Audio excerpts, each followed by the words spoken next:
Una vez que haya esta selección, viene el gran día, que es la elección popular. Todos vamos a salir a las urnas y vamos a votar por los jueces, los magistrados y los ministros.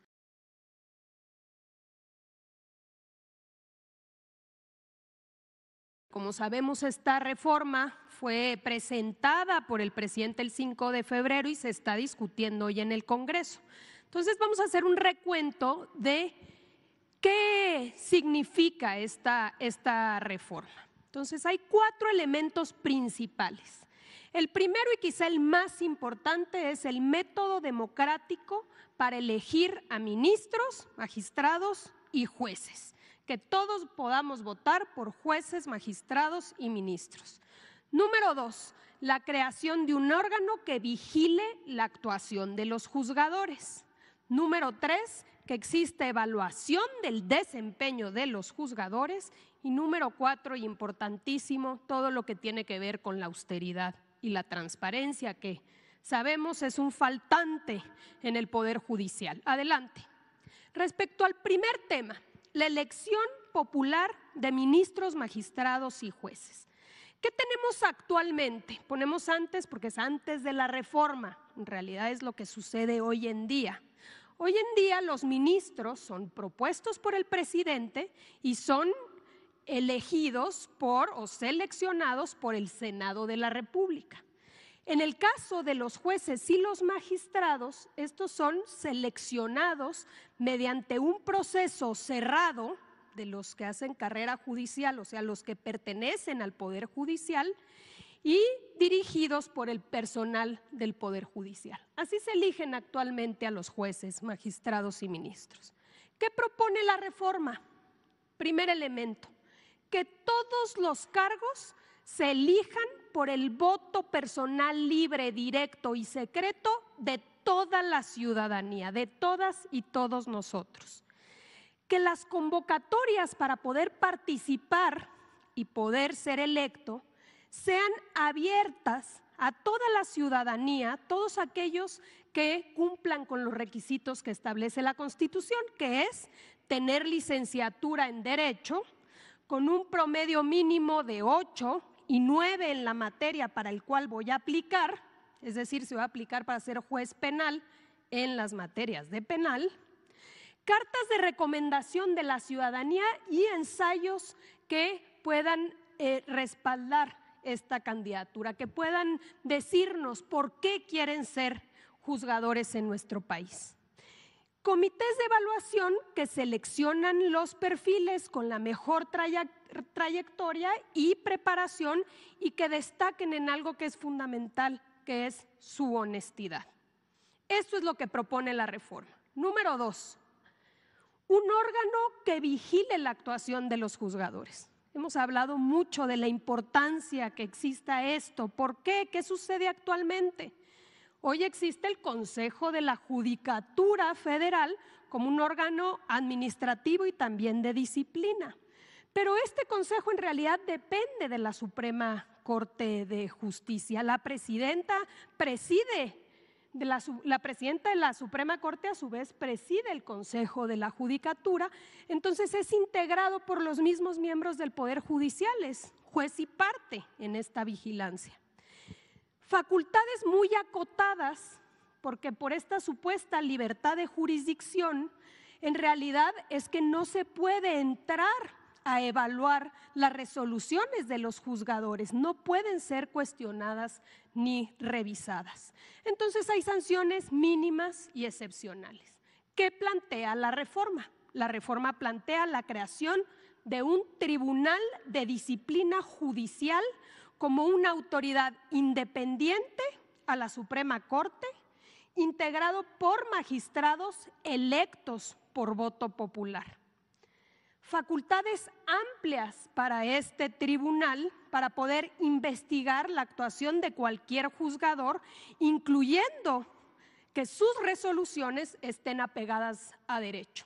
Va a recibir quejas de la ciudadanía, quejas de posible corrupción, quejas de parcialidad y va a evaluar y investigar a los juzgadores y puede sancionar, incluyendo la sustitución la suspensión o la destitución cuando se demuestren fallas graves. Adelante. Por el otro lado, una evaluación del desempeño, cómo funciona con los funcionarios públicos. ¿Qué pasa actualmente? Una vez ratificados, los jueces y magistrados son inamovibles hasta su jubilación o su muerte. Los jueces y los magistrados no tienen en realidad la obligación de someterse a evaluaciones periódicas, entonces no existen consecuencias, por ejemplo, de algo que también aquí hemos hablado, de excederse en los plazos máximos que establece la ley para resolver un asunto. ¿Qué acaba pasando? Que se mete un asunto en el cajón y se puede dejar ahí meses o hasta años sin resolverse. ¿Qué se está planteando actualmente? De entrada, que cada 9 años los jueces y los magistrados vuelvan a la boleta. El pueblo de México nuevamente va a decidir si han desempeñado bien su trabajo y por ello si los ratifica o no mediante el voto popular. Los jueces y magistrados electos van a ser evaluados durante su primer año en su encargo y si se detecta que hay alguna problemática pueden ser suspendidos o destituidos. Y finalmente, algo muy importante, la obligación de dar aviso y justificar demoras procesales, pero el Tribunal de Disciplina puede detectar que hubo o que está habiendo dilación en la resolución de un proceso y sancionar a estos juzgadores. Adelante. Y finalmente, un elemento también importantísimo. Actualmente, a pesar de que la Constitución dice que nadie puede ganar más que el presidente, sabemos que las ministras y los ministros ganan sueldos elevadísimos por encima de lo que establece la Constitución y por encima, por supuesto, de lo que gana el presidente. Los ministros también reciben una pensión vitalicia y finalmente existen estos famosos fideicomisos y fondos que han sido utilizados de manera discrecional. En ese sentido, la reforma al Poder Judicial nuevamente, de manera clara para que no haya ningún tipo de interpretación, establece que el sueldo máximo es la remuneración del presidente. Nadie del Poder Judicial puede ganar más que el presidente. Se eliminan los haberes de retiro y los privilegios al concluirse los cargos y se eliminan los fideicomisos. Estos deberán reintegrarse a la hacienda pública y, por cierto, también la reforma establece que parte de estos fideicomisos serán los que van a ayudar a implementar la reforma, es decir, la elección que habremos de vivir si esto se aprueba. Adelante. Finalmente, ¿cómo será ese proceso electoral si esta reforma se aprueba? La renovación a los cargos al Poder Judicial será en 2 etapas. Se ha escuchado y ustedes saben que ha habido una serie de foros y una de las demandas era que fuera progresivo. Bueno, la propuesta es que sea en 2 etapas. La primera etapa, la primera elección será el 1 de junio del próximo año, 1 de junio de 2025, y lo que establece la propuesta es que se elija a toda la Suprema Corte de Justicia de la Nación, a todo el Tribunal de Disciplina, este nuevo tribunal, sus miembros, a las 2 vacantes del Tribunal Electoral y a la mitad de jueces y la mitad de magistradas y magistrados.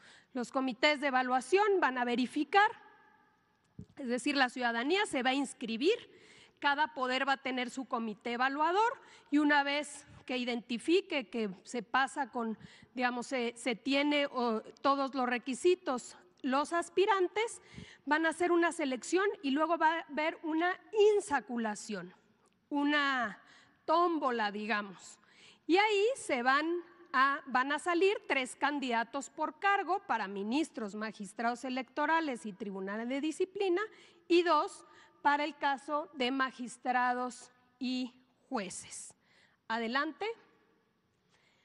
Una vez que haya esta selección, viene el gran día, que es la elección popular. Todos vamos a salir a las urnas y vamos a votar por los jueces, los magistrados y los ministros. ¿Y cómo establece la propuesta que se haga? Bueno, vamos a recibir una boleta, este es un ejemplo, y vamos a votar por 5 mujeres y 5 hombres para el caso de jueces, para el caso de magistrados, para el caso de ministros habremos de votar por 9 ministros, 5 mujeres y 4 hombres, y para el Tribunal de Disciplina por 5. Vamos a ver aquí al reverso de la boleta cuáles son los nombres de los que se están postulando y cada una y uno de nosotros vamos a poder votar. Adelante.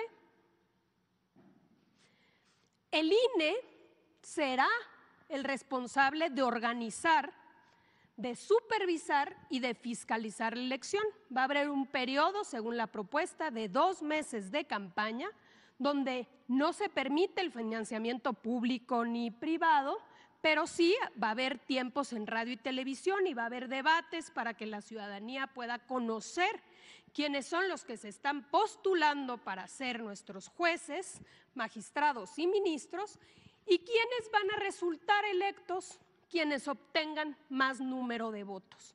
Ocuparán los cargos las personas más votadas, alternando la asignación entre hombres y mujeres para garantizar la paridad. Vamos a tener, de aprobarse esta reforma, un poder judicial paritario, mitad mujeres y mitad hombres.